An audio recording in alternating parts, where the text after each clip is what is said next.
Seconds to go.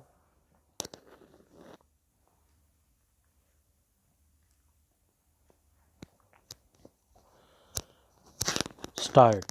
Friends, today India is drafting policies, taking decisions with regard to the present as well as the goals of the next 25 years.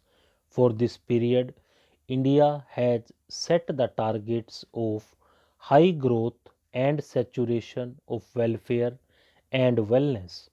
This period of growth will also be green, it will also be clean, it will also be sustainable, it will also be reliable, continuing the tradition of making big commitments and living up to them for the global good.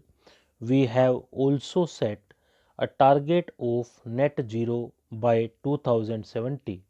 India, with 17% of the world's population, may contribute 5%, only 5% in global carbon emission, but our commitment to tackle climate challenge is 100%.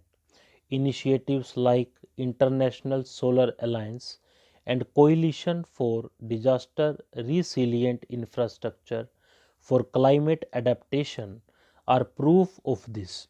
As a result of the efforts of the past years, today 40% of our energy mix is coming from non fossil fuel sources. We have already achieved the commitments made by India in Paris 9 years before their target.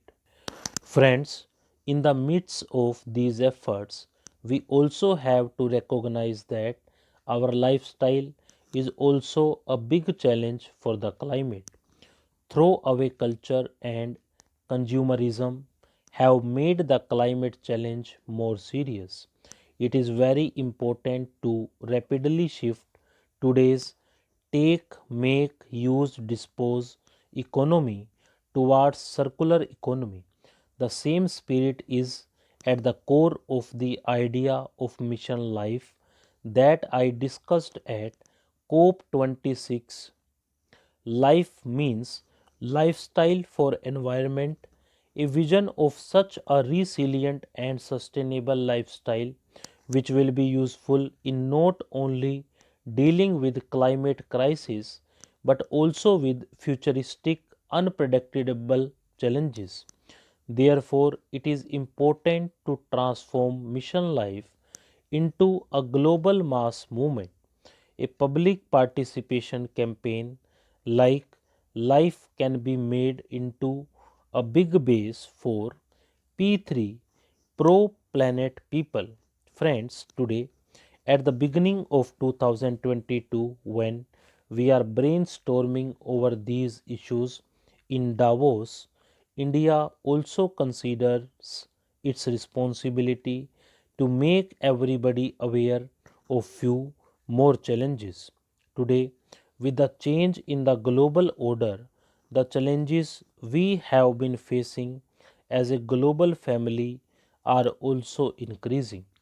To combat these, there is a need for collective and synchronized action by every country, every global agency. Supply chain disruptions, inflation, and climate change are few examples of these challenges. Another example is cryptocurrency, the kind of technology that is associated with it. The decisions taken by a single country will be inadequate to deal with its challenges. We have to have a common mindset. But looking at the global scenario today, the question is whether multilateral organizations are ready to deal with the new world order and new challenges is that strength left in them. When these institutions were formed, the situation was different. Today, the circumstances are different. Therefore, it is the responsibility of every democratic country to emphasize reforms in these institutions so that they can come up to the task of tackling the challenges of present and future. I am sure there will be a positive dialogue in this direction during the discussions in Davos.